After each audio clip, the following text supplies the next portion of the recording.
तू नहीं मानेगा। मैं झूठ नहीं बोलूंगा। तुझे पता है तू किससे बात कर रहा है? पता है तुझे? हाँ जी, मुझे पता है। मेरी मौसी के ससुर जी और मेरे नाना जी हैं आप। चिंटू, एक मिनट बेटा, तुझे आखिरी बार समझा रहा हूँ मैं। ये किसी के लिए भी अच्छा, अपने माँ बाप को भी समझा।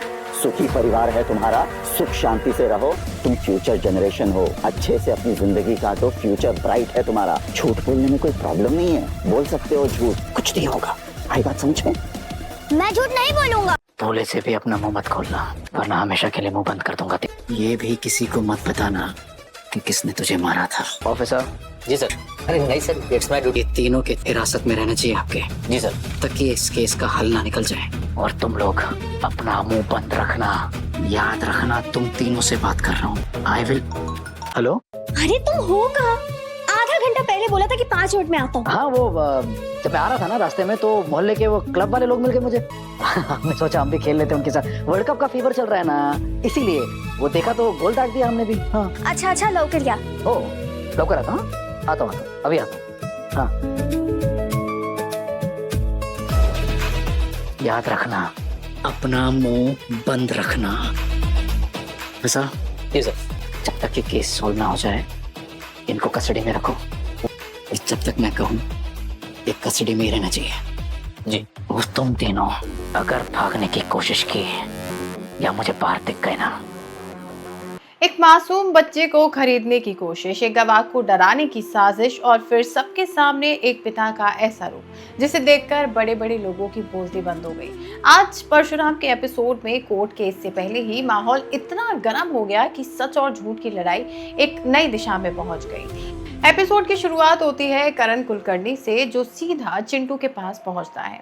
वो चिंटू की फुटबॉल टैलेंट की तारीफ करता है और कहता है कि कॉलोनी के बच्चों के साथ खेलकर वो अपना फ्यूचर बर्बाद कर रहा है। अब करण उसे एक बड़ी फुटबॉल टीम, बेस्ट कोच और ढेर सारे पैसे देने का लालच देता है, लेकिन चिंटू भी बहुत समझदार होता है। वो सीधा पूछ लेता है कि बिना किसी वजह के इतना सब कुछ क्यों दिया जा रहा है। उसके पापा ने उसे सिखाया है कि जब कोई बिना मतलब के इतनी मदद करे तो उसके पीछे जरूर कोई बड़ा मकसद छुपा होता है।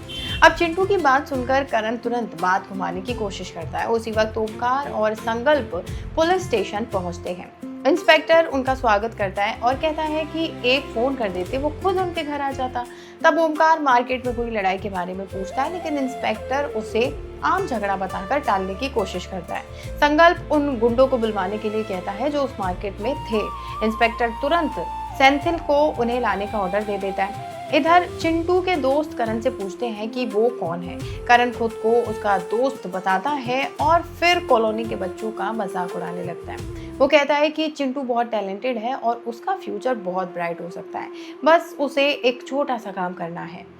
करण असली बात सामने लाता है और कहता है कि चिंटू कोर्ट में गवाही देने ना जाए और कबीर को पहचाने ही ना। वो कहता है कि कबीर उसकी जान है और अगर वो जेल चला गया तो आराध्या कभी खुश नहीं रह पाएगी। लेकिन चिंटू साफ मना कर देता है और कहता है कि वो इस बात का फैसला नहीं बदलेगा।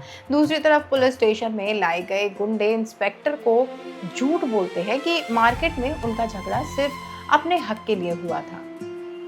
संकल्प उन्हें शिव प्रसाद की फोटो दिखाता है, लेकिन सब एक सुर में कहते हैं कि वो इस आदमी को पहचानते ही नहीं। संकल्प को उनकी बात पर शक होता है और वो मनीष को पूरी बात बताता है। मनीष को लगता है कि शायद करण ने किसी और का नाम गलत सुन लिया था, लेकिन जैसे ही ओमकार और संकल्प पुलिस स्टेशन से निकलते हैं, असली शिव प्रसाद वहां पहुंच जाता है।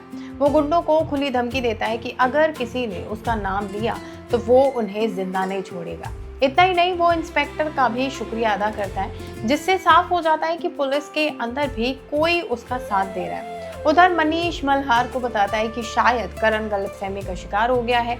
मल्हार उसे समझाता है कि कल कोर्ट की हियरिंग है और इधर मनीष शालिनी को फोन करके शिव प्रसाद से बात करने के लिए कहती है। और एपिसोड का सबसे धमाकेदार सीन तब आता है जब करण, कबीर और आराध्या मिलकर चिंटू को दोबारा धमकाने की कोशिश करते हैं। वो उसे समझाते हैं कि कोर्ट में कबीर को पहचानना मत।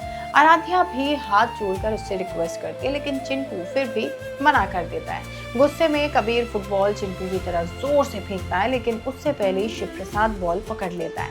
अगले ही पल वो कबीर को जोर का थप्पड़ मार देता है। आराध्या उसे जीजू कहकर रोकने की कोशिश करती है, लेकिन शिव प्रसाद गुस्से में कहता है कि वो किसी का जीजू नहीं है, सिर्फ चिंटू का पापा है।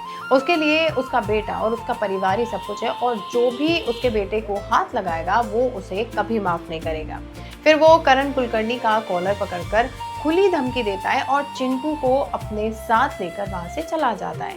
एपिसोड के आखिर में माहौल थोड़ा हल्का होता है जब शिव प्रसाद घर पहुंचकर सुनता है कि शालिनी नहा रही है। वो उसकी तरफ बढ़ता है और तभी शालिनी का बैलेंस बिगड़ जाता है। गिरते गिरते वो सीधा शिव प्रसाद की बाहों में आ जाती है। अब देखना होगा कि कोर्ट में चिंटू सच बोलेगा या उस पर और दबाव बनाया जाएगा।